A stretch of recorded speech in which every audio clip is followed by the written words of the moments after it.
Last week I challenged you guys to a viewer game of Anichess in the form of resurrecting I'm better than my viewers.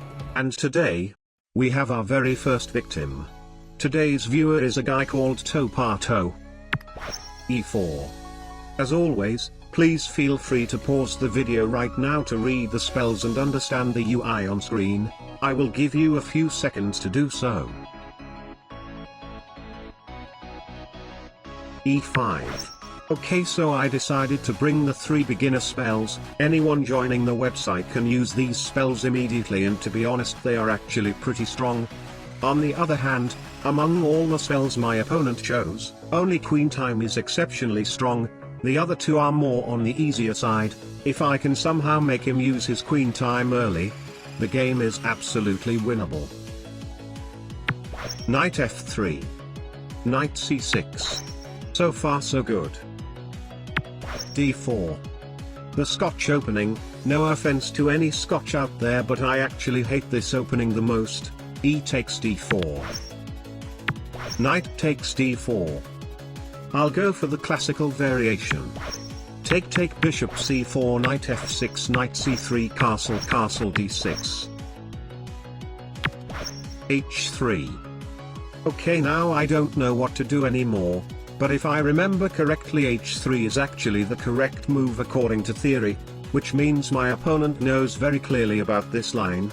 I have to somehow completely pivot away from the opening theory. And the easiest way to do that is to use a spell. Creating a pawn out of thin air. This is actually my favorite thing about Anichess. We don't even need to study a single opening theory to play the game. And we can completely ruin other people's years of studying theories with just a random pawn. Knight E2. I'll take this pawn. Knight takes D4.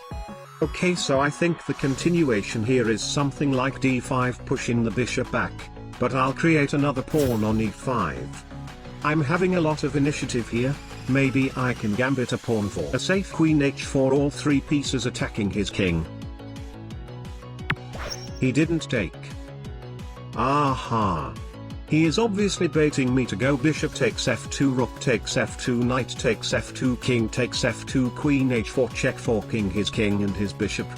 But then it turns out that he can use his Queen Time spell on his bishop to absolutely demolish my queen, who is just trying to make a casual fort. I'm not gonna fall for the trick. Knight G3 instead. You may be wondering, what is the point of Knight G3? The answer is actually very simple. It was a blunder. I didn't know what to do, so I decided to just do something aggressive to throw him off.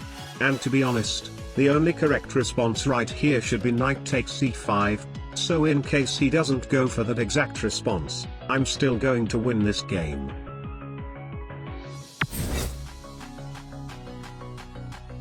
Aha. So he used his Queen Time spell on his knight to take my knight. Very convenient. That spell can only be used once, so now I have absolutely nothing to be afraid about. Queen F6. Does he dare knight E4, going for my bishop while letting me attack his king with my other bishop? He doesn't. Take rook E1. I'll transform this center pawn into a knight. I seriously need to learn how to use shot in the dark. Such an amazing spell got absolutely wasted by me, whose brain cannot wrap around the spell. Bishop B3. Knight takes F3, check. King H1. So after this we continued to move our pieces around for the next 50 moves. I'm very sorry, but I cannot edit that many moves into the video. He made a bunch of knights, but my advantage was too much for him to make a comeback, and after I made 2 queens, victory! He finally resigned. This is my very first ever Anichess viewer opponent. Maybe next time I'll take on 2 opponents for each video so we can reach over the 8-minute mark. And as always, I'm better than my viewers.